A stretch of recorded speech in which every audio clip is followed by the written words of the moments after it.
तो ये बड़ी खबर है आजमगढ़ से, जहां चकबंदी विभाग की अनदेखी से ग्रामीणों में आक्रोश। डीएम को सौंपा गया ज्ञापन। बता दें तो खबर आजमगढ़ से है, जहां फूलपुर तहसील क्षेत्र के ग्राम पंचायत मतौलीपुर के ग्रामीणों ने चकबंदी विभाग की लापरवाही और अधिकारियों की मिलीभगत का आरोप लगाते हुए जिलाधिकारी आजमगढ़ को एक ज्ञापन सौंपा है। बता दें तो ग्राम प्रधान मनोज कुमार निषाद के नेतृत्व में सौंपे गए इस ज्ञापन में बताया गया कि गाँव में शमशान घाट, कब्रिस्तान, होलिका दहन स्थल और सार्वजनिक रास्ते की व्यवस्था नहीं है। कई बार चकबंदी अधिकारी फूलपुर को इस संबंध में प्रार्थना पत्र दिया गया, लेकिन अब तक कोई भी सुनवाई या कार्रवाई नहीं की गई है। वहीं ग्राम प्रधान मनोज निषाद ने जानकारी दी कि ग्राम मतौलीपुर के गाटा संख्या 392 रकबा 5.469 एकड़ को गलत तरीके से चकबंदी प्रक्रिया में शामिल किया गया। इस भूमि पर सिर्फ 2 अवैध मकान बने हैं, लेकिन पूरी भूमि को चकआउट कर दिया गया है, जिससे पूरे गांव को नुकसान उठाना पड़ रहा है।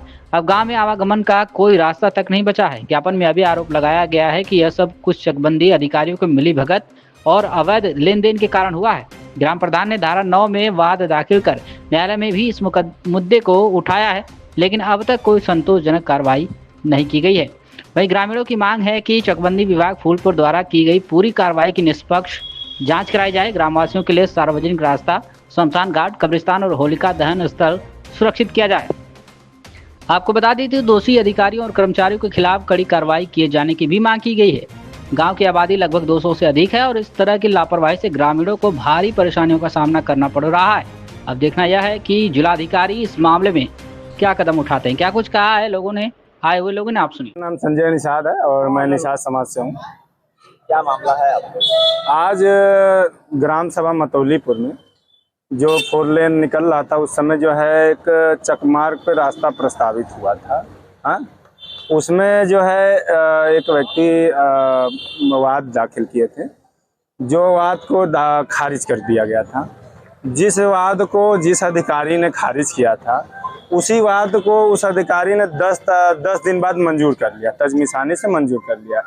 और देखिए कि बड़ी दुर्भाग्य की ये बात है कि आपने उसी वाद को खारिज कर दिया और उसी वाद को फिर 10 दिन बाद मंजूर कर दिया। दूसरी चीज़ ये है कि गांव में लगभग 800 मकान है। 800 मकान में लगभग 3,3500 की संख्या है और वही गांव के लोगों को आने जाने का रास्ता बना हुआ था। और प्रधान जी द्वारा एसीओ और सीओ स्तर से जांच करा लिया गया था। जांच कराने के बाद भी रास्ता प्रस्तावित हो गया था। अब प्रस्तावित होने के बाद जिन्होंने दाखिल किया उसको खारिज कर दिया। अब खारिज का मतलब कोई उसको निरस्त माना जाए और निरस्त करने के बाद वो 10 दिन बाद मंजूरी कर लेते हैं। उसी के संदर्भ में हम लोग जो है आज पूरे ग्राम सभा के लोग और निषाद समाज और अन्य समाज के लोग मिलकर जो है माननीय जिला अधिकारी जी को ज्ञापन दिए और ज्ञापन के माध्यम से उनको ये अवगत कराया गया कि आपके नीचे इस तरीके का कार्य हो रहा है और बड़ी दुर्भाग्य की बात है कि इस तरीके का कार्य होता है। ये जांच का विषय है। हम लोग चाहते हैं जो रास्ता प्रस्तावित था वो रास्ता प्रस्तावित रहे। मेरा नाम मनोज कुमार निषाद। कहाँ के रहने वाले? ग्राम पंचायत मतौलीपुर। क्या मामला है आप लोग? मामला सर हमारे यहाँ चकबंदी प्रक्रिया जोरों को है। एसीओ स्तर भी पार हो गया, सीओ स्तर भी पार हो गया सर। एसीओ स्तर पर हम एक सेक्टर मार्ग जनहित के लिए गांव के लिए निकाले थे। फिर उसमें धारा 20 में जो बगल वाले चकदार है आपत्ति किए थे, फिर आपत्ति हम भी उसमें लगाए, फिर उनका खारिज कर दिया गया। फिर 10 ही दिन बाद उनका तजमीसानी मंजूर कर लिया गया। इसीलिए हम लोगों को दिक्कत हो, हम लोगों को रास्ता बाधित ना हो। जो रास्ता खींचा गया है पहले से ऑलरेडी प्रस्तावित रास्ता और रास्ता रहना चाहिए। लंबे समय से चकबंदी है, लगातार इस पर ज्ञापन भी दिए हैं। जी जी, क्या कहना चाहेंगे? कहना यही चाहने जो हम लोग प्रस्ताव दिए हैं रास्ता चकमार्ग के लिए, वो रास्ता हमारा बरकरार रहना चाहिए, क्योंकि वो जनहित के लिए पूरे ग्राम सभा के लिए कनेक्टिविटी रास्ता है, कनेक्टिव रास्ता है। क्या चाहते हैं आप?